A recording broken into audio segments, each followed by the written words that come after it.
Hello again, chaps and chapettes. How are we all doing? It is lovely to see you all again, as always. Now, before we go on, guys, I just want to say that the story I'm about to bring you has put a real crimp on my good mood that I have been having for the last, 24, 36 hours-ish.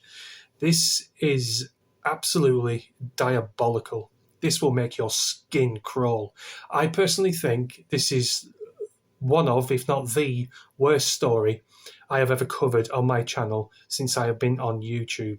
This is just beyond evil. Now, basically what's happened is a 3-week-old baby has been battered to death by its father. Now, do I really need to tell you who or what the father is? No, I really don't think I do. I think what's going through your minds right now is exactly who this is. Now, I spotted this on the Daily Mail early this afternoon while having a perusal round, as I usually do. And it reads as follows. A father who screamed, Allah Akbar. That fucking word haunts me. It should be banned in this country. As he battered his newborn son to death, has been found guilty of manslaughter. Now, I want you to remember that. Manslaughter. I want you to remember why it isn't murder, since he's just killed his 3-week-old baby. I'll come to that momentarily. Just bear with me, guys. Qadiz Mohammed, 31, bashed and battered his 3-week-old son Ibrahim up against a wall at the family home in Dovey Road, Molesey, Birmingham. Birmingham, surprise, surprise. Just as bad as Sadiq Khan's London. An absolute shithole. The tiny baby boy's skull was fractured after being squeezed. He was rushed to hospital where he was pronounced dead after a short time. Mohammed's wife, Mawish Mubari, had woken to find her husband kneeling over their son screaming Allah Akbar, God is great in Arabic. She and her mother, Raki B, also were hurt by Mohammed after he attacked them with an iron as they tried to stop him.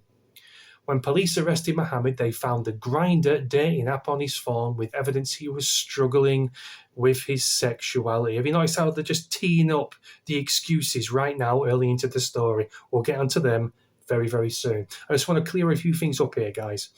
If indeed this man was thinking about, the Marmite motorway, screaming God is great in Arabic to Allah is not the way to go about things, is it, guys?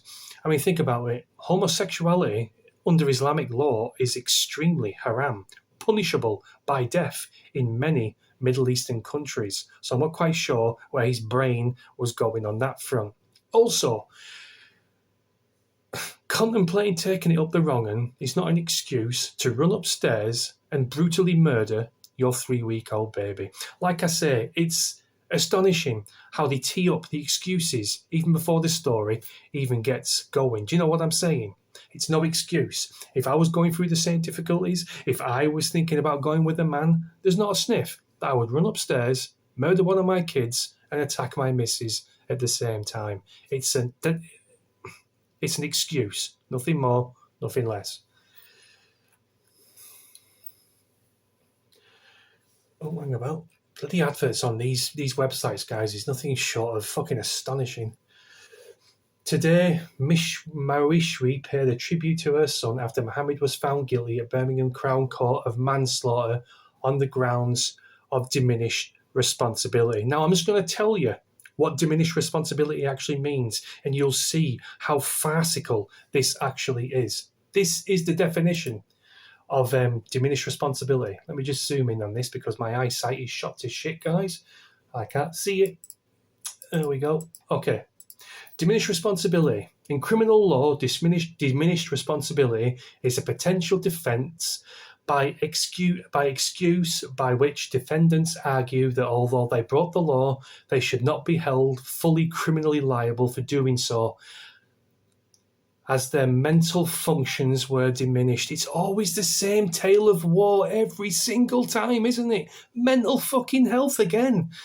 Jesus, God above. I've told you this on countless past videos, guys. I I've been through mental health struggles myself. I've been through depression, anxiety, all the rest of the shite that everyone seems to be suffering with in this day and age. I have not murdered one of my kids. I have not beaten up my missus. I have not raped any of my children. I have not beheaded any of my family members. It means fuck all. Why is it always mental health when it comes down to these people? I simply do not understand.